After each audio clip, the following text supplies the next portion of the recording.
السلام علیکم ورحمۃ اللہ وبرکاتہ۔ الحمد للہ الذی ہدانا لہذا وما كنا لنہتدی لولا ان ہدانا اللہ، وصلی اللہ علی نبینا محمد وعلی آلہ وصحبہ ومن والاه، اما بعد۔ محترم ناظرین کرام، حمد و صلات کے بعد عشر ذی الحج کی اسلام میں بہت ہی اہمیت اور فضیلت ہے، اور اسی عشرے کے اندر عرفہ بھی ہے، جس کی فضیلت کے تعلق سے اللہ کے رسول صلی اللہ علیہ وسلم بیان کرتے ہوئے فرماتے ہیں: صیام یوم عرفہ احتسب علی اللہ انہو یکفر السنہ التی قبلہ والتی بعدہ۔ صحیح مسلم کی روایت ہے، اللہ کے رسول صلی اللہ علیہ وسلم بیان فرماتے ہیں کہ عرفہ کا روزہ مجھے اللہ رب العالمین کی ذات سے امید ہے کہ اللہ رب العالمین اس روزے کے بدلے میں 2 سال کے گناہوں کو معاف فرمائے گا، 1 سال پچھلے اور 1 سال اگلے۔ لہذا میرے بھائیوں، یہ عرفہ کا روزہ جس کا اتنا بڑا مقام ہے، اتنا بڑا مرتبہ ہے، ہر سال جب یہ مہینہ آتا ہے، یہ عشر ذی الحج شروع ہوتا ہے، تو لوگ علماء سے سوال کرتے ہیں، ان سے پوچھتے ہیں کہ اس دن کا روزہ کب رکھا جائے۔ خاص طور سے جو سعودی عرب کے علاوہ جو ممالک ہیں وہاں کے لوگ یہ سوال کرتے ہیں کہ اس دن کا روزہ کب رکھا جائے، تو لوگ جواب دیتے ہیں کہ عرفہ کے دن، یعنی جس دن حجاج کرام عرفہ کے میدان میں وقوف کرتے ہیں، جس دن حجاج کرام عرفہ کے میدان میں ٹھہرتے ہیں، اس دن روزہ رکھا جائے۔ اور بعض لوگ یہ جواب دیتے ہیں کہ 9 ذی الحجہ کو یہ روزہ رکھا جائے، چاہے حجاج کرام عرفہ کے میدان میں ہوں یا نہ ہوں۔ یہ جواب آتے ہیں، لہذا لوگ حیران اور پریشان ہو جاتے ہیں۔ اس لیے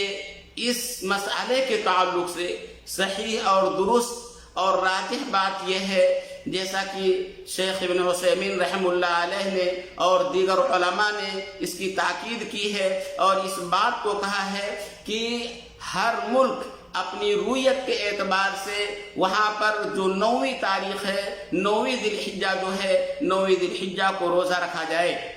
اس لیے کہ اگر ہم سعودی عرب کے اعتبار سے، سعودی عرب کی رویت کے اعتبار سے اگر ہم 9ویں ذی الحجہ کا روزہ رکھتے ہیں تو اس پر بہت ساری پریشانیاں اور بہت ساری پیچیدگیاں اور بہت سارے مسائل پیدا ہوتے ہیں۔ مثال کے طور پر اس جملے کو یہ کہنا کہ عرفہ کا دن وہی دن ہے جس میں حجاج کرام عرفہ کے میدان میں وقوف کرتے، اس سے ایک دور لازم آتا ہے۔ یعنی اگر کسی نے یہ سوال کیا کہ عرفہ کا دن کون سا دن ہے، تو جواب یہ دیا جاتا ہے کہ جس دن حجاج کرام عرفہ کے میدان میں وقوف کرتے ہیں۔ اور اگر یہ سوال کیا جائے کہ حجاج کرام عرفہ کے میدان میں کب وقوف کرتے ہیں، تو جواب یہ دیا جاتا ہے عرفہ کے دن۔ یعنی کوئی صحیح جواب، یعنی تشفی بخش جواب ان کو حاصل نہیں ہو پاتا۔ تو پہلی چیز یہ، اور دوسری چیز یہ بھی آپ غور کریں کہ اگر ہم یہ مان لیں کہ سعودی عرب کی رویت کے اعتبار سے اگر 9 ذی الحجہ یعنی عرفہ کے دن کا روزہ رکھا جائے، تو آپ غور کریں کہ بعض افریقی ممالک ایسے ہیں جہاں پر سعودی عرب سے پہلے 1 دن چاند طلوع ہوتا ہے۔ یعنی اگر وہ 9 ذی الحجہ کا اگر وہ روزہ رکھتے ہیں سعودی عرب کی رویت کے اعتبار سے، تو وہاں پر 10ویں تاریخ ہوگی، قربانی کا دن ہوگا، جس دن روزہ رکھنے سے اسلام کے اندر ممانعت آئی ہوئی ہے۔ اور اگر وہ روزہ نہیں رکھتے ہیں تو اس اجر سے وہ محروم قرار پائیں گے۔ لہذا یہ دوسری پیچیدگی ہمارے سامنے آتی ہے۔ یا اسی طریقے سے آپ غور کریں کہ اگر ہم یہ مان لیں کہ سعودی عرب کے رویت کے اعتبار سے جس دن حجاج کرام عرفہ کے میدان میں ہوتے ہیں اسی دن کا روزہ رکھا جائے، تو اس سے یہ بھی لازم آتا ہے کہ بعض یورپی ممالک جہاں پر یعنی جس وقت سعودی عرب کے اندر صبح ہوتی ہے وہاں پر شام ہو جاتی ہے، یا اسی طریقے سے جب شام ہوتی ہے تو وہاں پر صبح ہوتی ہے، تو کس طریقے سے وہ عرفہ کے دن کا روزہ وہ رکھ سکتے ہیں۔ یا اسی طریقے سے آپ غور کریں، بعض ممالک ایسے ہیں کہ سعودی عرب کے رویت کے ایک دن بعد یعنی دوسرے دن وہاں پر چاند طلوع ہوتا ہے، تو اگر وہ سعودی عرب کے اعتبار سے اگر 9 ذی الحجہ کا یعنی عرفہ کے دن کا روزہ رکھتے ہیں تو ان ملکوں میں 8ویں ذی الحجہ ہوتی ہے، لہذا اس طریقے سے قربانی کے دن اور عرفہ کے روزے کے درمیان ایک فاصل ہوتا ہے، یہ مشکل پیش آتی ہے۔ لہذا میرے محترم بھائیوں، اس سے یہ معلوم ہوا کہ ہمیں ہر ملک کے اعتبار سے 9 ذی الحجہ کا روزہ رکھنا چاہیے۔ اس کے تعلق سے اللہ کے رسول صلی اللہ علیہ وسلم کی ایک حدیث بھی ہے، بعض ازواج مطہرات سے یہ ثابت ہے، وہ بیان فرماتی ہے کان رسول اللہ صلی اللہ علیہ وسلم یصوم 9 ذی الحجہ ویوم عاشورہ و3 ایام من کل شہر۔ اس حدیث کو علامہ البانی رحمہ اللہ علیہ نے حسن قرار دیا ہے۔ لہذا میرے بھائیوں، یہ چیز ثابت ہوتی ہے کہ ہمیں ہر ملک کو اپنی رویت کے اعتبار سے 9 ذی الحجہ کا روزہ رکھنا چاہیے، اور شریعت کے اندر اسی کا اعتبار ہے، اس لیے کہ اگر ہم عرفہ کے دن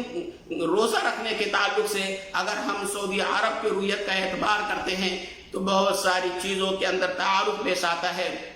کہ ہم رمضان کا روزہ یا اسی طریقے سے عید اور عاشورہ کا روزہ اور دیگر عبادات اپنی رویت اور اپنی اوقات کے اعتبار سے یعنی جو وقت وہاں پر ہوتا ہے اس کے اعتبار سے کرتے ہیں، جیسے مثال کے طور پر تہجد کی نماز، یا اسی طریقے سے افطاری وغیرہ، سحری وغیرہ، عید وغیرہ، عاشورہ کا روزہ۔ لہذا ہمیں چاہیے کہ ہم عرفہ کا روزہ 9 ذی الحجہ کو رکھیں، وہاں ہر ملک کی رویت کے اعتبار سے۔ اللہ رب العالمین سے دعا ہے کہ اللہ رب العالمین ہم تمام لوگوں کو سننے اور اس پر عمل کرنے کی توفیق عطا فرمائے، آمین۔ ھذا وصلی اللہ علی نبینا محمد وعلی آلہ وصحبہ وسلم، والسلام علیکم ورحمۃ اللہ وبرکاتہ۔